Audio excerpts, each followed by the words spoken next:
All right, guys. Going to be doing a simple, somewhat quick review of my latest compound bow, the PSE Omen. I bought this May of 2024, so I've had it about a year and a half. And I will say that this bow served me much better than my previous two bows, which were from APA Archery, which APA Archery is a brand compound bow company from Canada. I had way more issues with their bows. Before I say anything good about this bow, I do want to point out right off the cuff that just recently I noticed, see if the camera will pick it up, big old splinter right there. Let's check this out, guys. I mean, look at that. It goes all the way back.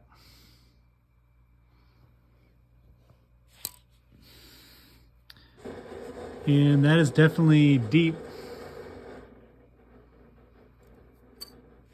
That is deep.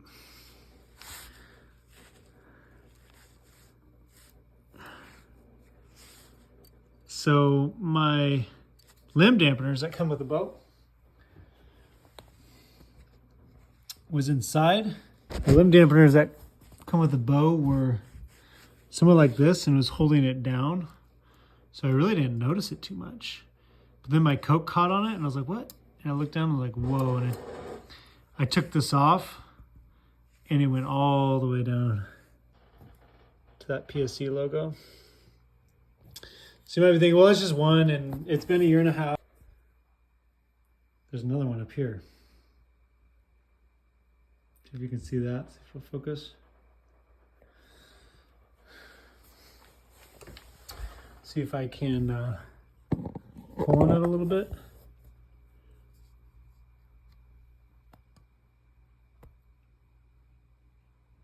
See that? I mean, it's pretty bad. This I had seen for the past 6 months or so. I've been following it. It started a little small splinter and it's gone all the way down past this middle knob here, but not further. I thought it was just a cosmetic issue, but it's definitely a splinter. So guys, I strongly dislike when my limbs become splintered and delaminated or whatever. It really drives me crazy because I went through so many limbs, probably a pair of limbs every 3 months with my old APA bows. And that's why I wanted to switch to something more durable like the PSE bows. I just wanted to go with split limbs. I thought split limbs would solve the issue. I thought having two split limbs instead of one solid limb with a yoke, like a Y, would solve the issue. But lo and behold, that doesn't solve the issue, guys. Other thing I didn't really like, I will say the E2 cam, though exceptionally fast. Exceptionally, if you want a speed cam, man, this thing absolutely slings arrows. I think I shot it would absolutely sling a 350 grain arrow, 360 plus feet. I never tried it, but I absolutely think it would, because it was slinging. If you look at my speed tests, it was slinging like a 480, 500 grain arrow, like 335 feet per second or something. That's crazy fast. Granted, it's 80 pounds, but still, like, that's pretty insane. But the E2 cam does seem a little fragile.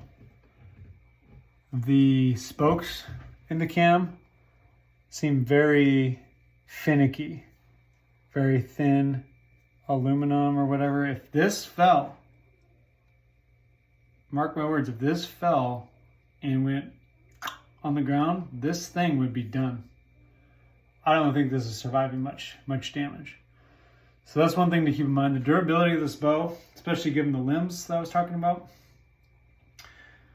I would definitely question the durability. The riser seems pretty solid. No complaints there. But the limbs and the cams, and that cam is just, it's a spindly. I'm not going to complain to PSE about a warranty issue with the limbs, because I do think it is my fault, because I shot a lot of heavy arrows through this bow, and I don't think PSE recommends or manufactures their bow to be able to reliably and consistently shoot 3,000 grain arrows, 2,000 plus grain arrows through their bows. So that is not a dock on. I'm not mad at PSE per se, but I am a little frustrated that their limbs couldn't handle that.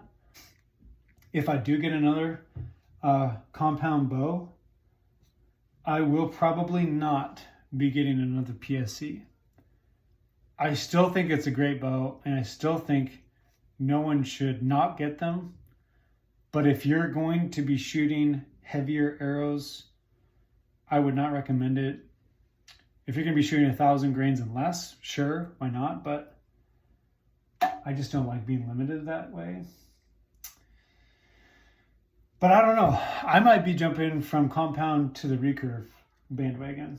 I'm pretty impressed with my Hoyt Satori so far, and that bow can handle heaviest arrows, small diameter arrows, whatever kind of arrow you want to throw through it.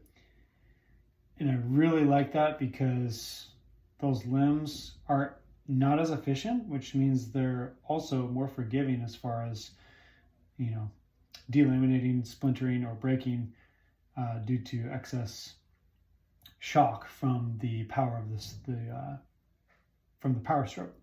Because when you're shooting a heavy arrow with a bow like this, it's transferring the energy so fast that the heavy arrow doesn't have time to. There's not enough time to absorb all that energy, and because of its inertia, it just takes a long time to move, and so it's almost like a dry fire. That energy is going back into the cams and the limbs, and that's what I noticed, and I think that's why we had our issue. Pretty sure, but right now, if I was to choose and I was to get another compound bow, I would probably go with a Hoyt Alpha AX2 or the Hoyt Carbon RX9, just because from what I've heard and from what I've seen with Hoyt's dry fire tests, MFJJ did a dry fire test, that bow survived 10 and was still in perfect condition, 10 dry fires.